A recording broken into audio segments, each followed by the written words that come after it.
Welcome back to CMA Telugu. So ఈరోజు క్లాస్లో spoken ఇంగ్లీష్లో మనం ఏం టాపిక్ మాట్లాడుకోబోతున్నామంటే సెంటెన్స్ గురించి మాట్లాడుకోబోతున్నాం. సో వాట్ ఈజ్ సెంటెన్స్ అంటే ఏంటి? మనకి ఇంగ్లీష్లో రెగ్యులర్గా మనం ఏది మాట్లాడినా సరే దాన్ని సెంటెన్స్ అనే అంటాం. So what are you doing, నువ్వేం చేస్తున్నావు? సో ఐఎమ్ ఫైన్, ఇవన్నీ కూడా ఏంటి సెంటెన్సెస్ అనమాట. మనం ఏదైతే ఒక లైన్ లాగా ఒక లైన్ రూపంలో చెప్తున్నామో వాట్ ఈజ్ సెంటెన్స్ అనేది కూడా ఒక సెంటెన్స్ లాంటిదే. సో సెంటెన్స్ ఏంటంటే ఒక లైన్ ఆఫ్ యాక్షన్ అనమాట. మనం ఏదైతే యాక్షన్ చెప్తున్నామో చేస్తున్నామో ప్రతిదీ కూడా సెంటెన్సే అవుతుంది. మనం ఇంగ్లీష్లో మాట్లాడేది చేసేది ఇవన్నీ కూడా మనకి సెంటెన్సెస్ లాగే. సో సెంటెన్సెస్కి ఎగ్జాంపుల్స్ ఏంటి అంటే వాట్ ఆర్ యూ డూయింగ్, నువ్వేం చేస్తున్నావు, ఇదొక సెంటెన్స్. ఆర్ యూ ఫైన్, నువ్వు బాగున్నావా, ఇదొక sentence. She she is going to dance class, so ఆమె డ్యాన్స్ క్లాస్కి వెళ్తుంది. సో ఇది కూడా ఒక సెంటెన్స్ అనమాట. మనకి ఇంగ్లీష్లో ప్రతిదీ సెంటెన్స్ లానే చెప్తారు. క్వశ్చన్ అడిగిన సెంటెన్సే అది, అండ్ ఆన్సర్ చెప్పినా కూడా అది సెంటెన్సే అనమాట.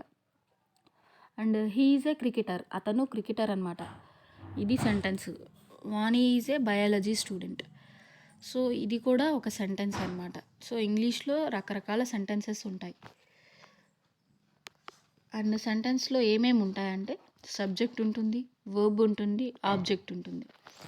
What a sentence contains, so ప్రతి సెంటెన్స్లో కూడా సబ్జెక్ట్ ఉంటుంది, వర్బ్ ఉంటుంది, ఆబ్జెక్ట్ ఉంటుంది.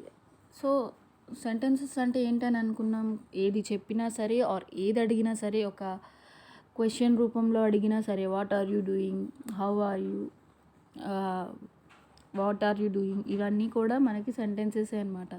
ఐఎమ్ ఫైన్, ఇవన్నీ కూడా మనకి సెంటెన్సెస్ అనమాట. సో ప్రతి సెంటెన్స్లో కూడా మనకి సబ్జెక్ట్ ఉంటుంది, వర్బ్ ఉంటుంది, ఆబ్జెక్ట్ ఉంటుంది. వాట్ ఈ సెంటెన్స్ కంటెన్స్ అంటే subject, verb, object. And so subject అంటే ఏంటి, వర్బ్ అంటే ఏంటి, ఆబ్జెక్ట్ అంటే ఏంటి అనేది చూద్దాం. సో ప్రతి సెంటెన్స్లో సబ్జెక్ట్ ఉంటుంది కదా. సబ్జెక్ట్ అంటే ఏంటి అంటే sentence has a word that does the action is called the subject. So ఏదైతే ఎవరైతే యాక్షన్ చేస్తున్నారో ఆ సెంటెన్స్లో ఐఎమ్ డూయింగ్ హోంవర్క్, సో ఇక్కడ ఏంటి ఐఎమ్ అనేది సబ్జెక్ట్ అనమాట. సో ఎవరైతే అక్కడ యాక్షన్ చేస్తున్నారో sentence is a word that does the action is called the subject. So ఎవరైతే డూయర్ ఆఫ్ ద యాక్షన్ ఉంటారో వారిని మనం సబ్జెక్ట్ అంటాము. And it generally comes in the beginning of A sentence. So జనరల్గా అయితే సబ్జెక్ట్ అనేది సెంటెన్స్లో స్టార్టింగ్లోనే ఉంటుంది. సో ఐఎమ్ ఏ స్టూడెంట్ అన్నాం, నేను స్టూడెంట్ని అని, ఇక్కడ నేను అనేది సబ్జెక్ట్. సో ఫస్ట్లోనే వస్తుంది అనమాట, సెంటెన్స్కి బిగినింగ్లోనే వస్తుంది అనమాట. జనరల్గా it comes in beginning of A sentence. And this subject was done something, so ఈ సబ్జెక్ట్ ఏదైతే ఉందో ఆ సబ్జెక్ట్ ఏదో ఒక వర్క్ని చేస్తూ ఉండాలి. ఐఎమ్ డూయింగ్ హోంవర్క్, సో నేను హోంవర్క్ చేస్తున్నాను. సో ఇక్కడ నేను ఏదో ఒక వర్క్ చేస్తున్నాను. And the subject was done something, so ఇక్కడ సబ్జెక్ట్ ఏంటి అంటే ఐ అనేది, అంటే నేను. And it may be noun are pronoun, so subject అనేది నౌన్ అయినా ఉండొచ్చు ఆర్ ప్రనౌన్ అయినా ఉండొచ్చు. సో నౌన్స్ అంటే ఏంటి, జనరల్గా నేమ్స్ అన్నీ వస్తాయి. రాధ, రాణి, సరిత, హారిక, ఇలా ఏదైనా సరే నేమ్స్ అనేవి వస్తాయి అన్నమాట.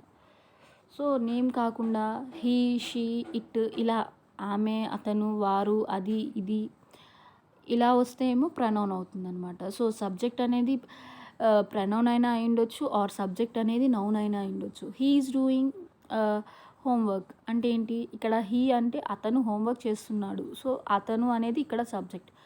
సో మనకి సబ్జెక్ట్ అంటే ఏంటి, మనకు నిన్న పర్సన్స్ డెఫినేషన్లో చెప్పుకున్నట్టు పర్సన్స్లో ఐ వస్తుంది, వి వస్తుంది, హీ, షీ, ఇట్ వస్తుంది, ఇవన్నీ చెప్పుకున్నాం కదా. సో పర్సన్స్లో ఏమేమి వస్తాయి అనేది సబ్జెక్ట్ అనమాట. సో పర్సన్స్ అన్నీ కూడా సబ్జెక్ట్లో వస్తాయి అన్నమాట. She is dancing, so she అనేది సబ్జెక్ట్. సో జనరల్గా అంటే పర్సన్స్ అయితే ఏమేమి ఉన్నాయి మనకి ఇంగ్లీష్లో అవన్నీ కూడా సబ్జెక్ట్గా వస్తాయి అన్నమాట. సో ఎవరైతే మనం ఇచ్చిన సెంటెన్స్లో డూయర్ ఆఫ్ యాక్షన్ చేస్తూ ఉంటారో ఈ sentence has a word that does the action is called the subject. So వాళ్ళే మనకి సబ్జెక్ట్ అవుతారు. నెక్స్ట్ ఎగ్జాంపుల్ ఏంటంటే she is going to dance class, so ఆమె డ్యాన్స్ క్లాస్కి వెళ్తుంది. సో ఇక్కడేంటి షీ అనేది సబ్జెక్ట్ అనమాట, ఆమె అనే. షీ అంటే ప్రనౌన్ ఇక్కడ. And Radha is driving a car. So ఇక్కడేంటి నేమ్ యూజ్ చేశారనమాట, అంటే నౌన్. సో ఇక్కడేంటి నౌన్ అనేది మనకి subject, Radha is driving a car. So ఇక్కడ ఏంటి రాధా మనకి సబ్జెక్ట్ అనమాట. Next Anu invited her friends to A party. So ఇక్కడ అను తన స్నేహితులని పార్టీకి పిలిచింది. సో ఇక్కడేంటి అను మనకి సబ్జెక్ట్ అనమాట. ఇక్కడ యాక్షన్ చేస్తుంది ఎవరు అంటే Anu. And Radha is driving car అంటే ఇక్కడ కార్ నడుపుతుంది ఎవరు అంటే రాధా. అండ్ ఎవరు క్లాస్కి వెళ్తున్నారు అంటే షీ ఈజ్ గోయింగ్. సో ఇక్కడ షీ మనకి యాక్షన్ చేస్తుంది అనమాట, she is going to dance class. So ఇక్కడ షీ మనకి సబ్జెక్ట్. అండ్ నెక్స్ట్ వర్బ్ అనమాట. సో మనకి సెంటెన్స్లో ఏమేమి కంటైన్ అయి ఉంటాయంటే వర్బ్ కంటైన్ అయి ఉంటుంది, అండ్ ఆబ్జెక్టివ్ కంటైన్ అయి ఉంటుంది, and subject verb object contains. So subject గురించి మాట్లాడుకున్నాం. నెక్స్ట్ వచ్చేసి వర్బ్. వర్బ్ అంటే ఏంటి? So verb is an action done by A subject. So ఇక్కడ ఏంటి షీ ఈజ్ డ్రైవింగ్ అన్నాం. సో ఇక్కడ షీ అనేది సబ్జెక్ట్. సో ఏ యాక్షన్ అయితే చేస్తుందో ఆ యాక్షన్ మనకి వర్బ్ అవుతుంది. సో ఇక్కడ ఏంటి డ్రైవింగ్ అనేది మనకి verb. So verb is an action done by A subject. Subject A action అయితే చేస్తుందో ఆ యాక్షన్ మనకి వర్బ్ అవుతుంది. ఆర్ ఏ పని అయితే చేస్తుందో ఆ పని మనకి వర్బ్ అవుతుంది. Verb is a work given in the sentence. So మనకి ఇచ్చిన సెంటెన్స్లో ఏదైతే వర్క్ ఉంటుందో ఆ వర్కే మనకి వర్బ్ అవుతుంది. Or verb may be helping verb or main verb. So ఇక్కడ ఏంటి మనకి వర్బ్ అని చెప్పారు. వర్బ్ అనేది మనకి హెల్పింగ్ వర్బ్ అయినా అయ్యుండొచ్చు ఆర్ మెయిన్ వర్బ్ అయినా అయ్యుండొచ్చు. ఇందాక చెప్పినట్టు సబ్జెక్ట్ అయితే నౌన్ అయినా అయ్యుండొచ్చు, ప్రనౌన్ అయినా అయ్యుండొచ్చు. అలాగే వర్బ్ కూడా హెల్పింగ్ వర్బ్ అయినా అయ్యుండొచ్చు ఆర్ మెయిన్ వర్బ్ అయినా అయ్యుండొచ్చు. సో మెయిన్ వర్బ్ అంటే ఏంటి డైరెక్ట్గా ఏ పని చేస్తున్నది, సబ్జెక్ట్ ఏ పని చేస్తుంది అని చెప్తే ఆ పని మనకి వర్బ్ అవుతుంది. అంటే ఏంటి వర్బ్ అనేది జనరల్గా కూడా క్రియ అంటారు. సో ఏ పని చేస్తున్నారు అంటే ఏ పని చేస్తుందో ఆ పని మనకి వర్బ్ అవుతుంది. So Ram came to home. So ఇక్కడ ఏంటి రాము అనేది మనకి సబ్జెక్టు, రాము ఇంటికి వచ్చాడు. సో ఇక్కడ ఏంటి కేమ్ మనకేంటి వర్బ్ అవుతుంది, కేమ్ అనేది మనకి వర్బ్ అవుతుంది. Next example Sarika run to home. So Sarika run to home అనేది ఏంటి, సారిక అనేది ఏమో మనకి నేమ్ యూజ్ చేశారు noun, and run to home ఇంటికి వెళ్ళింది, ఇంటికి పరిగెత్తుకుంటూ వెళ్ళింది. సారిక ఇంటికి పరిగెత్తుకుంటూ వెళ్ళింది. సో పరిగెత్తడం అనేది పని అనమాట అక్కడ. సో రన్ టు అనేది వర్బ్. సో ఏదైతే మనం పని చేస్తున్నామో, మనం చెప్పిన సెంటెన్స్లో ఏ పని అయితే చేస్తున్నామో ఆ పనిని మనం వర్బ్ అంటాము. So verb is an action done by A subject. So subject ఎవరైతే ఇక్కడ సబ్జెక్ట్ ఉంటారో ఆ సబ్జెక్ట్ ఏ పని అయితే చేస్తున్నారో ఆ పనిని మనం వర్బ్ అంటాం. ఆర్ మనకు చెప్పిన సెంటెన్స్లో ఏదైనా పని ఉందనుకోండి, verb is a work given in a sentence. అలా కూడా కాదు, వర్బ్ అనేది హెల్పింగ్ వర్బ్ అయినా అయ్యుండొచ్చు, మెయిన్ వర్బ్ అయినా అయ్యుండొచ్చు. సో మెయిన్ వర్బ్ అనుకోండి డైరెక్ట్గా ఈ పని చేస్తున్నారు, డ్రైవింగ్ చేస్తుంది, డ్రైవింగ్, సింగింగ్ చేస్తుంది, సింగింగ్ వర్బ్ అవుతుంది, డ్యాన్సింగ్ చేస్తుంది, డ్యాన్స్ చేస్తుంది. సో అది ఒక పని. పాట పాడుతుంది, సింగింగ్, అదొక పని. టీచింగ్ చేస్తుంది, సో టీచింగ్ చెప్తుంది, సో అదొక పని. పరిగెత్తుంది, అదొక పని. నడుస్తూ వస్తుంది, అదొక పని. ఇక్కడ ఏంటి Sarika run to home. Run అనేది ఏమో మనకి మెయిన్ వర్బ్ అవుతుంది, అండ్ టు అనేది ఇక్కడ హెల్పింగ్ వర్బ్ అవుతుంది. ఎందుకంటే ఆ సెంటెన్స్ని మనం కంప్లీట్ చేయడం కోసం ఈ వర్బ్కి హెల్పింగ్ వర్బ్ ఒక హెల్ప్ తీసుకున్నాం అనమాట. So Sarika run to home, Sarika పరిగెత్తుకుంటూ ఇంటికి వెళ్ళింది. సో ఇది మనకి రన్ అనేది వర్బ్ అవుతుంది, టు అనేది హెల్పింగ్ వర్బ్ అవుతుంది. So next what is object in a sentence. సెంటెన్స్లో ఆబ్జెక్ట్ అంటే ఏంటి? So receiver of action is called object. ఎవరైతే యాక్షన్ రిసీవ్ చేసుకుంటున్నారో అది ఆబ్జెక్ట్ అనమాట. సో ఎగ్జాంపుల్స్ ఏంటంటే రాధా ఓపెన్ ద డోర్. ఏంటి రాధా డోర్ ఓపెన్ చేసింది. సో ఇక్కడ రాధా అంటే ఏంటి నేమ్ అనమాట. సో రాధా మనకి సబ్జెక్ట్. ఓపెన్డ్ అంటే మనకి తలుపు తెరిచింది, సో అదొక పని. సో దాన్ని వర్బ్ అంటాం. Opened is the action word, అదే వర్బ్ అనమాట. Next door. ఇక్కడ యాక్షన్ దేనికోసం చేసాం, డోర్ ఓపెన్ చేసాం. సో ఇక్కడ ఏంటి door is the receiver of action. So door అనేది మనకి ఆబ్జెక్ట్ అనమాట. అండ్ ఇంకోటి నెక్స్ట్ వచ్చేసి హౌ టు ఫైండ్ ఆబ్జెక్ట్ని ఎలా ఫైండ్ అవుట్ చేస్తారు. It is very easy to find the object in a sentence.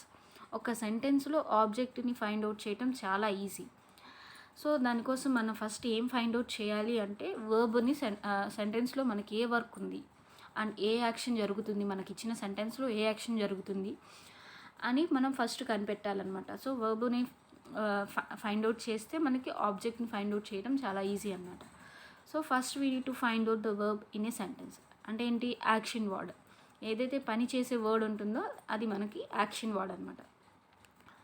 తర్వాత ఏం చేయాలి, 2 క్వశ్చన్స్ అడగాలన్నమాట. మనం ఏం యాక్షన్ చేస్తున్నాం అండ్ ఆ యాక్షన్ ఎవరి కోసం చేస్తున్నాం, టు హూమ్, అండ్ ఆ యాక్షన్ ఎందుకోసం చేస్తున్నాం, ఫర్ వాట్. సో 2 క్వశ్చన్స్ అడగాలన్నమాట. And ask 2 questions, what and whom. And next వచ్చేసి ఎగ్జాంపుల్స్ అనమాట. So Harika and Divya ate bread for breakfast. Harika and Divya వాళ్ళిద్దరూ కూడా తిన్నారనమాట, బ్రెడ్ తిన్నారు, బ్రేక్ఫాస్ట్లో బ్రెడ్ తిన్నారు. సో ఇక్కడ హారిక అండ్ దివ్య మనకి సబ్జెక్ట్ అవుతారు.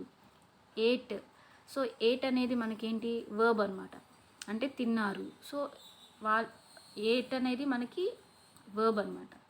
సో బ్రెడ్ ఏంటి, మనకి ఆబ్జెక్ట్. అంటే ఏంటి, బ్రెడ్ అనేది ఇక్కడ వాట్ అనమాట. ఏం తిన్నారు, తిన్నారని చెప్పారు, ఏం తిన్నారు, బ్రెడ్ తిన్నారు. సో ఇక్కడ ఏంటి, యాక్షన్ అనేది మనకి వాట్ అనే దాన్ని చూపిస్తుంది అనమాట. సో మనం ఏమనుకున్నాం, ఫస్ట్ వర్బ్ ఫైండ్ అవుట్ చేయాలి. ఇక్కడ వర్బ్ ఏంటి, ఏట్, తిన్నారు. సో మనం వర్బ్ దేనికోసం చేసింది, ఎవరి కోసం చేసింది, దేనికోసం చేసింది. ఇక్కడ ఏంటి, బ్రెడ్ తినటం కోసం ఇక్కడ యాక్షన్ జరిగిందనమాట. సో ఇక్కడ to what or for what అనేది జరిగింది. సో ఇక్కడ ఆబ్జెక్ట్ అనేది ఏంటి, బ్రెడ్ అనమాట. సో మనం వర్బ్ ఫైండ్ అవుట్ చేసిన తర్వాత ఎవరి కోసం చేసింది అండ్ దేనికోసం చేసింది, to whom or for what అనేది మనం చూడాలి. సో చూస్తే మనకి ఈజీగా అర్థమైపోతుంది అనమాట ఆబ్జెక్ట్ అనేది. అండ్ ఇంకో ఎగ్జాంపుల్ ఏంటంటే, లిఖిత పార్క్డ్ హర్ కార్ అనమాట. సో లిఖిత తన కార్ని పార్క్ చేసింది. సో ఇక్కడ పార్క్ చేయటం అనేది ఏంటి, మనకి వర్బ్ అనమాట. అండ్ ఏం పార్క్ చేసింది, కార్ పార్క్ చేసింది. ఇక్కడ సో కార్ అనేది మనకి ఆబ్జెక్ట్, పార్క్డ్ అనేది మనకి వర్బ్, లిఖిత అనేది మనకి సబ్జెక్ట్ అనమాట. సో ఇక్కడ ఈజీగా అర్థమైపోతుంది, లిఖిత పార్క్డ్ హర్ కార్. సో ఇక్కడ లిఖిత అనేది మనకి సబ్జెక్ట్, పార్క్డ్ అనేది వర్బ్, కార్ అనేది object. And next, Sudha invited her friends to A party.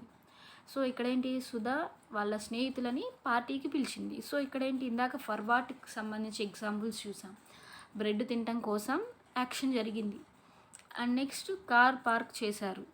So park చేయటం కోసం కార్ని యూజ్ చేశారు. సో ఇక్కడ ఏంటి, ఫర్ వాట్ అన్న దాని గురించి, ఇక్కడ టు హూమ్ గురించి జరుగుతుందన్నమాట. Sudha invited her friends to A party. So Sudha వాళ్ళ ఫ్రెండ్స్ని పార్టీకి పిలిచింది. ఎవరిని పిలిచింది, వాళ్ళ ఫ్రెండ్స్ని పిలిచింది. సో ఇక్కడ ఏంటి, టు హూమ్. సో ఫ్రెండ్స్ అనేది మనకి ఆబ్జెక్ట్, సుధా సబ్జెక్ట్, ఇన్వైట్ చేసింది. సో ఇన్వైటెడ్ అనేది మనకి వర్బ్ అవుతుంది, ఫ్రెండ్స్ అనేది ఆబ్జెక్ట్ అవుతుంది. Sudha invited her friends to A party. Sudha subject, invited ఏమో వర్బ్, అండ్ ఫ్రెండ్స్ అనేది ఆబ్జెక్ట్. ఇదనమాట మన క్లాస్. ఈరోజు సెంటెన్స్ గురించి నేర్చుకున్నాం. సెంటెన్సెస్లో ఏమేమి వస్తాయంటే, every sentence has a subject, object, verb. So ప్రతి సెంటెన్స్లో కూడా సబ్జెక్ట్ ఉంటుంది, వర్బ్ ఉంటుంది, ఆబ్జెక్ట్ ఉంటుంది.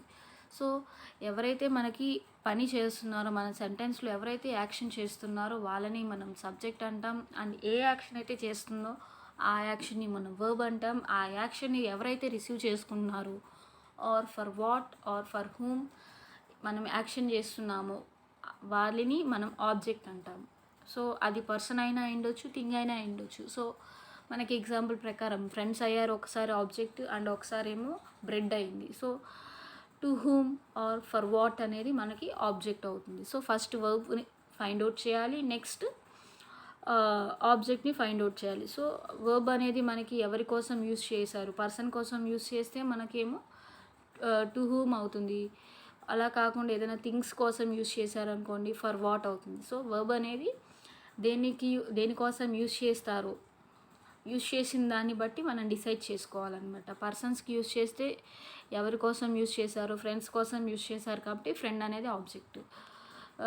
అలా కాకుండా ఏదన్నా థింగ్స్ కోసం, పార్కింగ్ చేయడం కోసం, ఇలాంటి వాటి కోసం యూస్ చేశారనుకోండి, ఫర్ వాట్ అనేది మనకి ఆబ్జెక్ట్ అవుతుందన్నమాట. సో మనకి ఆబ్జెక్ట్ ఫైండ్ అవుట్ చేయడం చాలా ఈజీ. సో ఇదే అనమాట మనకి సెంటెన్స్ అనేది. సో సెంటెన్స్లో ఈరోజు 3 టాపిక్స్ కవర్ అయినాయి. వర్బ్ అంటే ఏంటంటే యాక్షన్ ఆర్ వర్క్, ఏదైతే పని చేస్తుందో ఆర్ ఏదైతే యాక్షన్ రన్ అవుతుందో దాన్ని వర్బ్ అంటాం.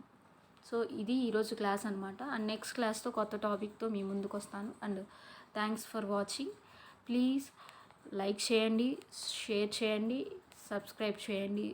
Thanks for watching. Please like, share, subscribe to my channel CMA Telugu.